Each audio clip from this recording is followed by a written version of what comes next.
नमस्कार, अभिवादन स्वीकार कीजिए लक्ष्य आर्य का और आप देख रहे हैं डीडी न्यूज राजस्थान। स्वागत है आपका हमारे खास कार्यक्रम इस हफ्ते विशेष में। हर हफ्ते लेके आते हैं हम आपके लिए घटनाओं और कहानियों की ऐसी खास श्रृंखला जो आपको न केवल रोमांचित करती है अपितु प्रेरित भी करती है। दीपावली का पर्व नजदीक आते ही दीपकों की मांग बाजार में बढ़ जाती है। इस वर्ष गोबर के बने इको फ्रेंडली दीपक बाजार में भारी मांग पे रहे। कुम्भकारों और शिल्पकारों को न केवल संबल प्राप्त हुआ, वहीं दूसरी ओर पर्यावरण संरक्षण के प्रति भी एक संदेश भी दिया गया। आइए देखते हैं प्रदेश भर में कुम्भकारों को समर्पित हमारी एक खास रिपोर्ट।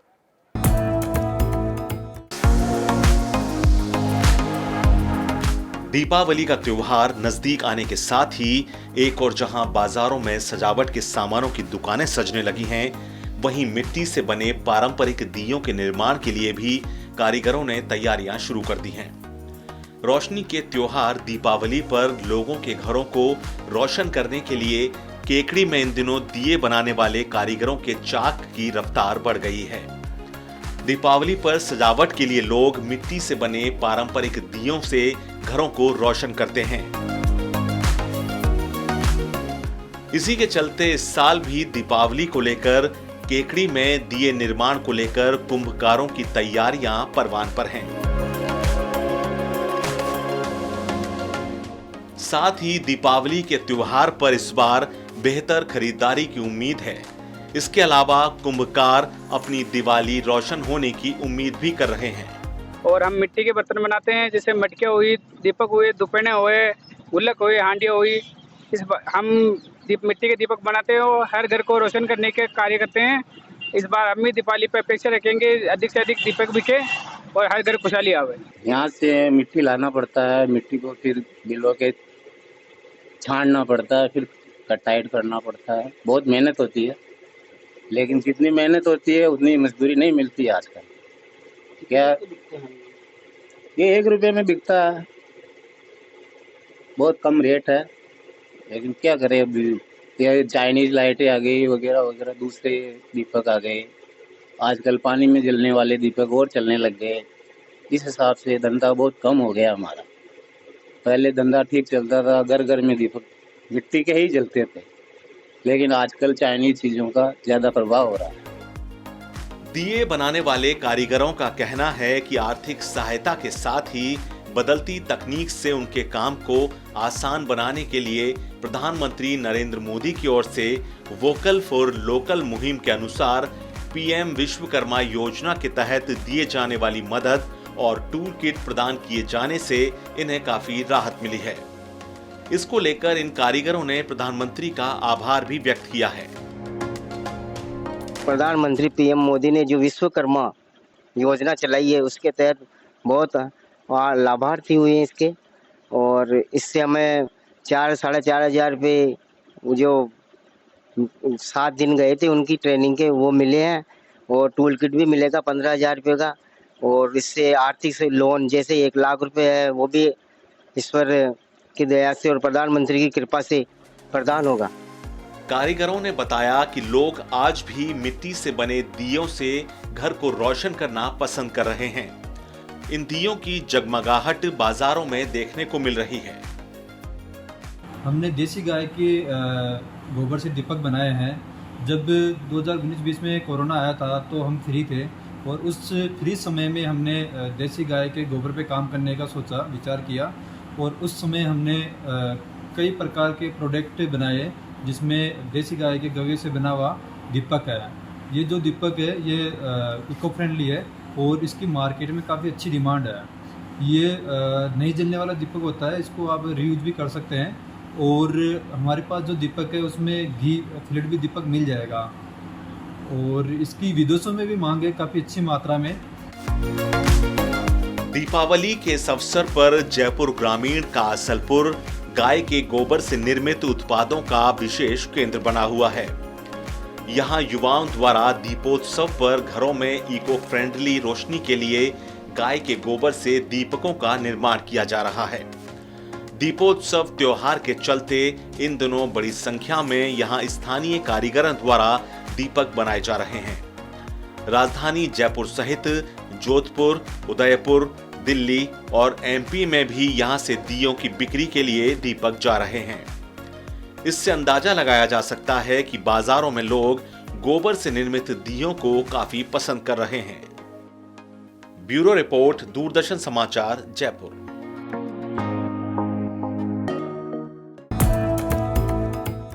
बीकानेर का अभय जैन ग्रंथालय इस वर्ष अपना शताब्दी वर्ष मना रहा है, जहां एक और पांडुलिपि मिशन के तहत संस्कृति मंत्रालय द्वारा इस ग्रंथालय का सूचीकरण किया गया है। वहीं दूसरी ओर 1.5 लाख से अधिक हस्तलिखित पांडुलिपियों का इस ग्रंथालय में संरक्षण किया गया है। आइए देखते हैं बीकानेर से प्रस्तुत हमारी ये खास रिपोर्ट।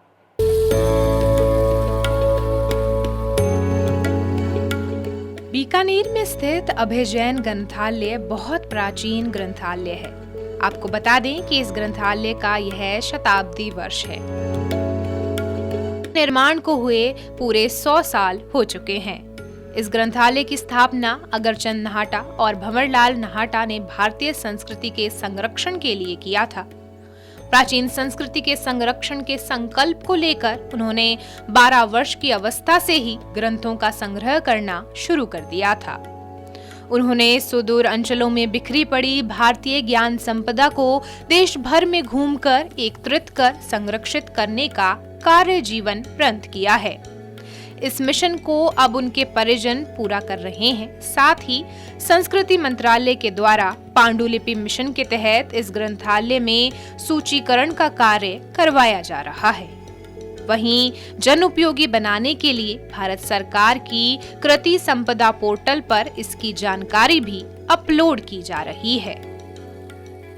यहाँ अभय जैन ग्रंथालय में लगभग 1.5 लाख पांडुलिपियों का, प्राचीन पांडुलिपियों का संग्रह है हमारे पास, जिसमें काफ़ी सारी संस्कृत, प्राकृत, अपभ्रंश और विभिन्न प्रकार की भाषाओं में, उर्दू में, फारसी में ग्रंथ उपलब्ध हैं, जिनका सूचीकरण का काम यहाँ चल रहा है राष्ट्रीय पांडुलिपि मिशन के अंतर्गत। का रख रखाव, इसका कोई भी अगर इसमें कोई पन्ना टूटा हुआ है या चिपका हुआ है, उसको भी सुचारू रूप से ठीक करके उसको पढ़ने योग्य बना रहे हैं।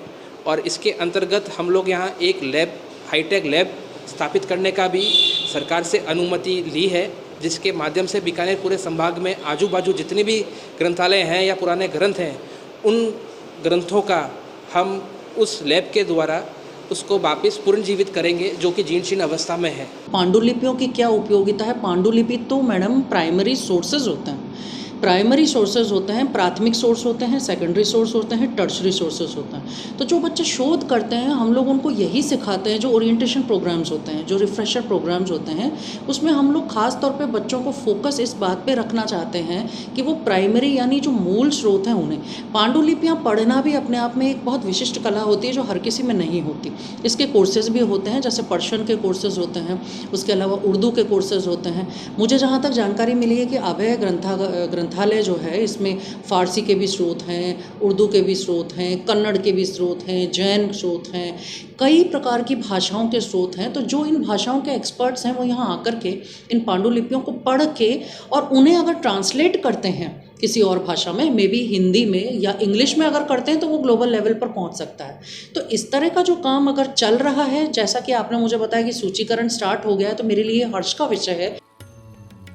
वर्तमान में इस ग्रंथालय में लगभग 1,50,000 से अधिक हस्तलिखित पांडुलिपियों और 1 लाख से अधिक किताबों को सुव्यवस्थित रूप से संग्रहित किया गया है। इन हस्तलिखित पांडुलिपियों के संरक्षण और संवर्धन के लिए राष्ट्रीय पांडुलिपि मिशन के साथ मिलकर ऋषभ नाहटा इन पांडुलिपियों के संरक्षण का कार्य कर रहे हैं। इस ग्रंथालय में हिंदी, संस्कृत, राजस्थानी, गुजराती के साथ ही कन्नड़, तमिल, बंगाली, पंजाबी, सिंधी, उर्दू, फारसी आदि भाषाओं की पांडुलिपियां उपलब्ध हैं। प्राथमिक स्रोतों के लिए मैंने अलग अलग लाइब्रेरी से अलग अलग पांडुलिपि और अरहा सत्ता और महकमे खास का यूज़ किया है। प्राथमिक स्रोतों के हिसाब से अगर मैं पांडुलिपियों की बात करूं तो अरह सत्ता और जो महकमे खास है उससे हमें ब्रिटिश टाइम के अफीम के टाइम में जो कल्टीवेशन हो रहे थे, जो रेवेन्यू हमें प्राप्त हो रहा था, उसके ओरिजिनल सोर्स मिलते हैं। देखी कही सुनी बातों की अपेक्षा हम लोगों को जो प्राथमिक स्रोत हैं वो हमें ओरिजिनल सोर्स के हिसाब से सही जानकारी प्रोवाइड करवाते हैं। उसमें हमें 1750 से लगा के अराउंड 1947 तक के जितने भी रेवेन्यूज़ मिले हैं, जितना भी कल्टीवेशन का अलग अलग एरिया था, इवन जो उदयपुर में स्मगलिंग हुई थी उसमें हम लोगों को एक बालकृष्ण नाम का एक इंसान है जो तस्करी करता था, उसका भी सोर्स हम लोगों को ओरिजिनल मिलता है। जी, हम लोग यहाँ लगभग 1.5 साल से हम लोग यहाँ पर काम कर रहे हैं। उससे पहले हमें कई अलग अलग हिस्सों में हमें ट्रेनिंग मिली थी, जिसमें कि पांडुलिपि को किस प्रकार से संरक्षित करना चाहिए, किस प्रकार से पांडुलिपि को हम देख सकते हैं, उसका भी एक तरीका है, एक सलीका है। हम ऐसे पांडुलिपि को उठा करके और कुछ नहीं कर सकते हैं। तो पहले पार्ट में हमें पांडुलिपि मित्र के रूप में काम करना सिखाया गया कि आप पांडुलिपि के किस प्रकार से मित्र बन सकते हैं। तो उसके बाद में पांडुलिपि हमें पढ़ना, पांडुलिपि की भाषा को समझना, पांडुलिपि कितने वर्ष पुरानी है, किस पेज पे है, ये इसका पेज का मटेरियल कैसा है, पांडुलिपि कहीं क्षतिग्रस्त तो नहीं है, और वो चीज़ सिखाई गई। इस ग्रंथालय को लेकर देश विदेश के कई विद्वानों ने इसकी प्रशंसा में अपने लेख लिखे हैं, जिससे इस ग्रंथालय को अंतर्राष्ट्रीय ख्याति प्राप्त हुई है। इसके माध्यम से लिपि प्रशिक्षण शिविरों और कार्यशाला का आयोजन भी किया जा रहा है, जिससे विद्यार्थियों को प्रशिक्षित कर रोजगार के अवसर भी उपलब्ध करवाए जाते हैं। आपको बता दें कि देश विदेश के विश्वविद्यालयों से शोध कर रहे शोधार्थियों, साहित्यकारों, इतिहासकारों के लिए यह ग्रंथालय अत्यंत उपयोगी साबित हो रहा है। ब्यूरो रिपोर्ट, दूरदर्शन समाचार, जयपुर।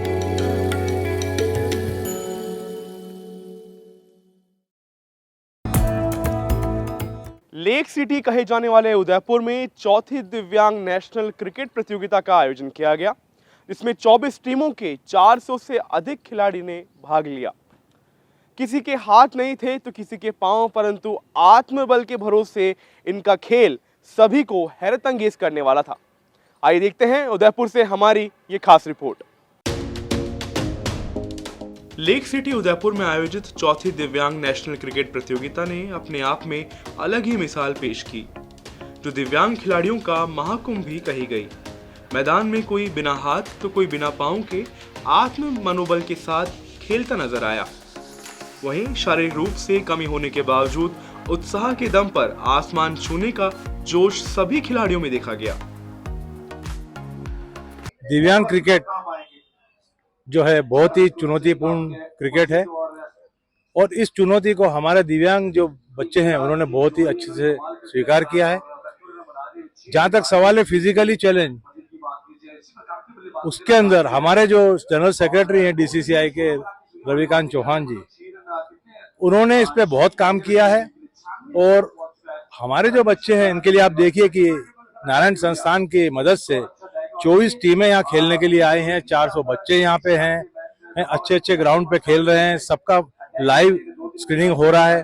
इस क्रिकेट को और नॉर्मल क्रिकेट की जैसा आप बात कर रहे हैं, तो इनके प्रयास, उमंग और उत्साह को कोई नकार नहीं सकता है। ये बिल्कुल अलग हटके है। इनके जो प्रयास हैं ये 100 गुना मैं कहता हूँ ज़्यादा हैं उन नॉर्मल खिलाड़ियों से। और हमारे लिए चुनौतीपूर्ण तो जैसा कि राकेश जी ने भी बताया कि एक नॉर्मल एम्पायर को नॉर्मल क्रिकेट में रनर के लिए जो हमारा मूवमेंट होता है वो इसमें थोड़ा सा रनर को देखते हुए जाना पड़ता है, और थोड़ा सा चुनौतीपूर्ण हमारे लिए भी है। लेकिन चुनौतीपूर्ण होते हुए भी हम इसमें ज़्यादा अच्छा कर पा रहे हैं, क्योंकि इनका उत्साह है और हमारे को यहाँ पर बहुत कुछ सीखने को मिलता है। हमारे सारे जो रूल्स रेगुलेशन है, जो लॉज हैं, वो दोबारा हमें रिपीट हो जाते हैं। मेरा जो राइट हैंड है उसका पंजा नहीं और वो बाई बर्थ है, और अभी हमारी टीम जो थी वो बहुत अच्छा कर रही है पिछले साल के मुकाबले। पिछले साल हमारे जो प्रैक्टिस नहीं था और कैंप वगैरह नहीं हुए थे, इस बार हमारे को थोड़ा एसोसिएशन का भी सपोर्ट मिला है, रोहित जालानी सर का, और हमारे जो एसोसिएशन के प्रेसिडेंट है ज्योत्सना मैडम का, और हमने हमारे एकेडमी में भी कैंप किया। हमारी जो मारवाड़ क्रिकेट एकेडमी के जनरल सेक्रेटरी है चंद्रेजी चारण, उनका भी सपोर्ट मिला। 15 दिन कैंप करके आए और मेहनत करके आए हैं, तो सब अच्छा हो रहा है। नारायण सेवा संस्थान द्वारा की गई इस पहल से उदयपुर में 24 टीमों के 400 से अधिक खिलाड़ी और उनके प्रशिक्षक खेल भावना से जुटे। इससे पूर्व संस्थान 2 national para swimming, 1 national blind cricket, 1 national wheel chair cricket प्रतियोगिता और 3rd नेशनल डिसेबल क्रिकेट प्रतियोगिता का सफलतापूर्वक आयोजन कर चुकी है। वहीं व्हील चेयर क्रिकेट प्रतियोगिता के आयोजन के लिए संस्थान को गिनीज बुक ऑफ रिकॉर्ड में दर्ज किया जा चुका है। हम नॉर्मल क्रिकेट तो बहुत खिलाते हैं और लास्ट 2-3 ईयर से डिसेबल क्रिकेट और नारायण सेवा संस्थान के तत्वाधान में जो क्रिकेट हो रही है, ये हमारे लिए बिल्कुल अलग है, क्योंकि इसमें किसी के हाथ नहीं है, किसी के हाथ छोटा है, किसी के पैर नहीं है, तो ये अलग ही क्रिकेट है बिल्कुल, जो हम लोगों ने कभी सोचा नहीं था कि हम लोग लाइव देखेंगे और खिलाएंगे इनको। तो हमारे लिए बहुत ही एक तो चुनौतीपूर्ण भी है और एक जज्बे को सलाम है इन लोगों के कि एक नॉर्मल इंसान भी नहीं खेल पाता जैसा क्रिकेट वो लोग ये खेल रहे हैं। तो हमारे लिए बिल्कुल नया एक्सपीरियंस है ये। पिछले 2-3 साल से हम रेगुलर ले रहे हैं। मैं करियर मेरा टेनिस से स्टार्ट किया था, तो उसके बाद मुझे ये सीजन हैंडीकैप्स के बारे में पता चला। तो हमारे शाहपुर में एक संदीप नीमसे नाम से सर है, तो मैं उनके यहाँ कोचिंग सीखा। तो उन्होंने मुझे 1 से 2 महीने में ट्रेन किया सीज़न के लिए। तो फिर उसके बाद मैं मुंबई के यहाँ पर सिलेक्शन के लिए आ गया, तो वो मुझे मालूम पड़ा कि इधर ऐसा सिलेक्शन है, तो इधर मैं आ गया। तो वहाँ पर हमारा ये हुआ, ट्रायल्स हुआ। तो उसके बाद ट्रायल्स वगैरह देख के अपने प्रज्योत सर है, वो उनका एकेडमी कल्याण में केफ से, तो मुंबई टीम के लिए मेरा टॉप 30 में नाम आ गया। DCCI के पदाधिकारियों ने बताया कि प्रतियोगिता में भाग लेने वाले खिलाड़ियों का चयन पिछले 1 वर्ष में हुए विभिन्न प्रतियोगिता में प्रदर्शन को आधार मानकर किया गया। ये सभी खिलाड़ी 18 वर्ष से अधिक आयु वर्ग के हैं, जबकि ज्यादातर खिलाड़ी के 1 हाथ या 1 पैर अथवा जन्मजात शारीरिक दिव्यांगता है। कुछ खिलाड़ियों के शरीर भी अर्ध विकसित हैं, बावजूद इसके वे कमाल का प्रदर्शन करते हुए नजर आए। इस प्रतियोगिता में खेलने वाले मुंबई के रविंद्र संते, बंगाल के तुषार रॉय, गुजरात के आसिद जायसवाल, जम्मू कश्मीर के वसीम इकबाल और Aamir para world cup tournament में भारत का नाम रोशन करेंगे। ब्यूरो रिपोर्ट, दूरदर्शन समाचार, जयपुर।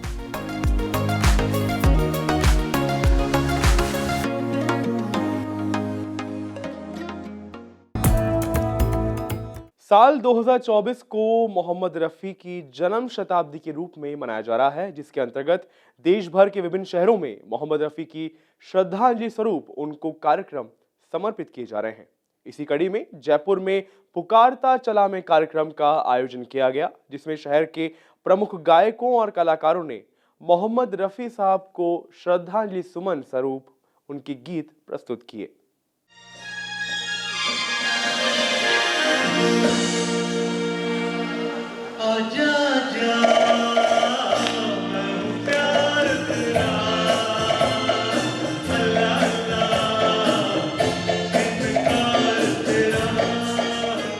वर्ष 2024 को अमर गायक स्वर्गीय मोहम्मद रफ़ी की जन्म शताब्दी के रूप में मनाया जा रहा है। उनकी अद्भुत गायकी और नम्रता के कारण दशकों से सब उन्हें प्यार से रफ़ी साहब पुकारते हैं। यही नहीं, विश्व के अनेक शहरों में हर वर्ष श्रद्धांजलि स्वरूप हजारों कार्यक्रम आयोजित किए जाते हैं। इसी कड़ी में राजस्थान की स्वर सुरभि संस्था महाराणा प्रताप सभागृह में पुकारता चला हूँ मैं कार्यक्रम का आयोजन किया गया।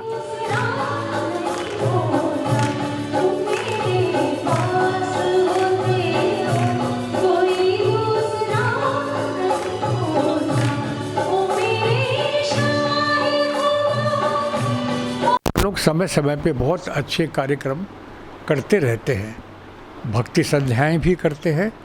और मैं जयपुर के या बाहर के भी, बम्बई, कलकत्ता, अहमदाबाद, अच्छे अच्छे कलाकारों को बुला के मैंने कार्यक्रम करवाए हैं। मेरी हॉबी है। उसी कड़ी में ये आज हमने स्वर सुरभि का जो कार्यक्रम किया है, ये हमने मोहम्मद रफ़ी साहब को समर्पित किया है और उन्हें श्रद्धांजलि दी है। 2 साल पहले भी हमने लता जी के लिए एक लता नाइट की थी, श्रद्धांजलि की, उसमें भी ये पूरा सभागार भरा हुआ था। हम रफ़ी साहब को याद कर रहे हैं, उनके गाए हुए गीतों के द्वारा हम उनको स्वरांजलि दे रहे हैं। एक छोटी सी कोशिश है, क्योंकि रफ़ी साहब जैसा तो शायद हम कभी गा नहीं पाएंगे। वो जितने अच्छे गायक थे उसके साथ साथ वो इंसान भी बहुत अच्छे थे। तो कोशिश कर रहे हैं उनके जैसा बनने की, और एक छोटा सा ट्रिब्यूट दिया है उनको। और मेरा भी सौभाग्य कि एक गीत रफ़ी साहब का मैंने भी गाया है। अब कहाँ तक उसको निभा पाई हूँ ये तो सुनने वाले ही बता पाएंगे, लेकिन मैंने अपनी पूरी कोशिश की उसको अच्छे से गाने की। वो दौर तो वैसे भी एक स्वर्णिम दौर था। उस दौर को सुनने के लिए जिस हिसाब से लोग यहाँ पे भारी तादाद में आए हैं और सभी इसको पसंद कर रहे हैं, वो मेरे लिए बहुत गर्व की बात है। वैसे भी जयपुर में सुरीले लोग और सुनने वाले लोग बहुत हैं, और मोहम्मद रफ़ी ऐसे इंसान हैं जो सबके घर, गाड़ी, फ़ोन, दिल हर कहीं पे रहते हैं, तो उन्हें सुनने का मौका कोई गंवाना नहीं चाहता। इसमें ख़ास बात ये भी है कि डॉक्टर छबलानी ने अपना दिल और जान सब कुछ इसमें लगाया और खूब मेहनत करी। सारे आर्टिस्ट नंबर 1 हैं, सभी ने इतना अच्छा गाया, इतना अच्छा निभाया। ये हमारे लिए एक प्रिविलेज है कि हम इस प्रोग्राम का एक पार्ट बने। मैंने जयपुर के अंदर में ख़राब मौसम के अंदर में खचाखच ऑडिटोरियम को भरे हुए देखा। इससे मन प्रफुल्लित है, और श्रद्धांजलि देने के लिए लता के रूप में राजस्थान की लता कही जाने वाली मरु कोकिला सीमा मिश्रा भी आज यहाँ उनको स्वरांजलि दे रही हैं। ये बहुत ही हर्ष का विषय है, और उनके आने से और उनके जो फॉलोअर्स हैं उनको देख करके महसूस होता है कि सही मायने में आज लता जी मोहम्मद रफ़ी साहब को स्वरांजलि दे रही है।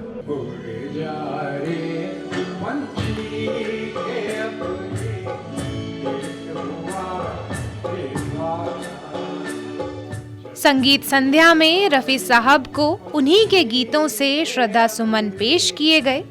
डॉक्टर प्रकाश छबलानी द्वारा परिकल्पित इस संगीत संध्या में शहर के प्रमुख कलाकार दीपक महान, सीमा मिश्रा, ममता झा और शशि महान अपने मधुर कंठ से फिल्म जगत के स्वर्णिम काल की अनेक रचनाएं प्रस्तुत कर मोहम्मद रफ़ी के संगीत जगत में बेमिसाल योगदान को नमन किया। मुझे दुनिया वालों शराब न समझो, मैं पी रही हूँ, पिलाई गई है जहाँ पे तुझे मैं खड़ा है, वही राह मुझको दिखाई गई है। जयपुर के जवाहर कला केंद्र में 27वें लोकरंग का आगाज हुआ, जहां एक और मध्यवर्ती में लोक कलाकारों द्वारा लोक संस्कृति से प्रेरित भवाई, चरई और डांडिया जैसे नृत्यों की प्रस्तुतियां दी गई। वहीं दूसरी ओर शिल्पग्राम में शिल्पकारों, बुनकरों और हस्तशिल्पकारों ने अपने उत्पादों की प्रदर्शनी लगाई। आइए देखते हैं लोकरंग पे हमारी ये खास प्रस्तुति।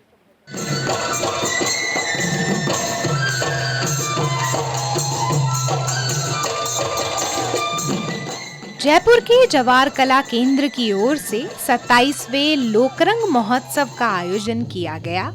इस आयोजन में मुख्य मंच पर कुचामणी ख्याल, लोक गायन, भपंग, कथोड़ी नृत्य, भवाई, चरी, कालबेलिया, तेरहताली की प्रस्तुतियां देखने को मिली। आपको बता दें कि भारत की मनोरम लोक संस्कृति के सौंदर्य से सरोवर करने वाले लोकरंग में राजस्थान समेत देश के विभिन्न क्षेत्रों के लोक कलाकारों ने अपनी लोक कलाओं का प्रदर्शन किया।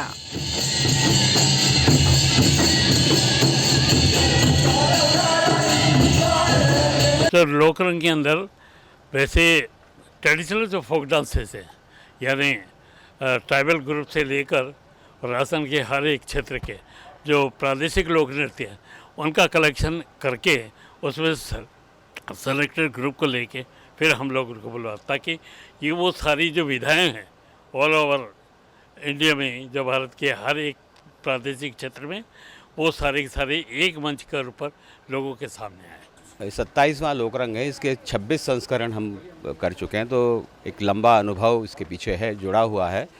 कोशिश हर बार यही होती है कि जो राजस्थान के अलावा जो दूसरे राज्य हैं वहाँ से हम कुछ नई नई आर्ट फॉर्म्स हम यहाँ पे बुलाएं।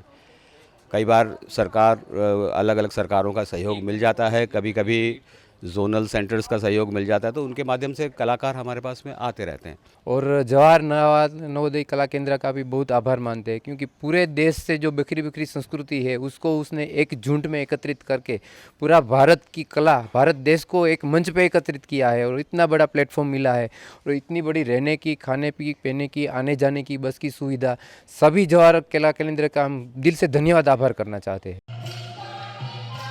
जवाहर कला केंद्र की ओर से आयोजित लोकरंग महोत्सव में राजस्थानी कलाकारों ने चक्री नृत्य पेश किया। मध्यवर्ती में हल्की ठंडी हवाओं के बीच तमिलनाडु के कलाकारों की थपटम नृत्य का प्रदर्शन किया गया। वहीं अरुणाचल प्रदेश के कलाकारों ने सौम्य लय वाला रिखमपदा नृत्य पेश किया। यह नृत्य लव डांस के नाम से भी प्रसिद्ध है। साथ ही महोत्सव में शिल्पग्राम में 100 से अधिक हैंडीक्राफ्ट प्रोडक्ट्स की स्टॉल्स लगाई गई। अनेकों लोग स्टॉल्स पर खरीदारी करते देखे गए। जयपुर वासी और पर्यटक हस्तशिल्प उत्पाद खरीदने के साथ लजीज व्यंजनों का लुत्फ भी उठाते हुए नजर आए। देखो, लोकरंग के तो उसमें बहुत ज़्यादा बढ़ावा मिलता है, लोग बहुत पसंद करते हैं। जो जेन्युइन चीज़ें होती है वो लोग हमेशा लेना पसंद करते हैं। जैसे अभी मोदी जी ने वोकल फॉर लोकल भी लाए हैं, तो उससे भी और ज़्यादा इम्पैक्ट पड़ता है। और दूसरी बात ये कि आजकल लोकल आर्टिजन्स की बहुत वैल्यू हो गई है मार्केट में, क्योंकि इंडियन सब ब्रांड्स बहुत आगे बढ़ रहे हैं। क्योंकि इंडियन ऑथेंटिसिटी जो होती है ना चीज़ों की, वो बहुत ही अच्छी होती है।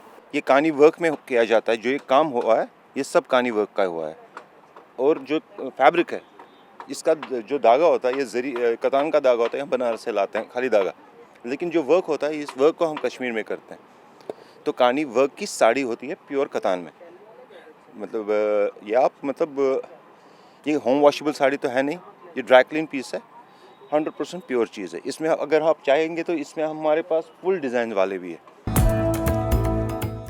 तो ये था इस हफ्ते का विशेष, जहां एक और कुम्भकारों को समर्पित हमारे दीपकों की स्टोरी आपने देखी। वहीं दूसरी ओर लोकरंग के माध्यम से प्रदेश भर के लोक कलाकारों और देश भर की लोक संस्कृति को समर्पित ये अद्भुत कार्यक्रम जयपुर में आयोजित हुआ।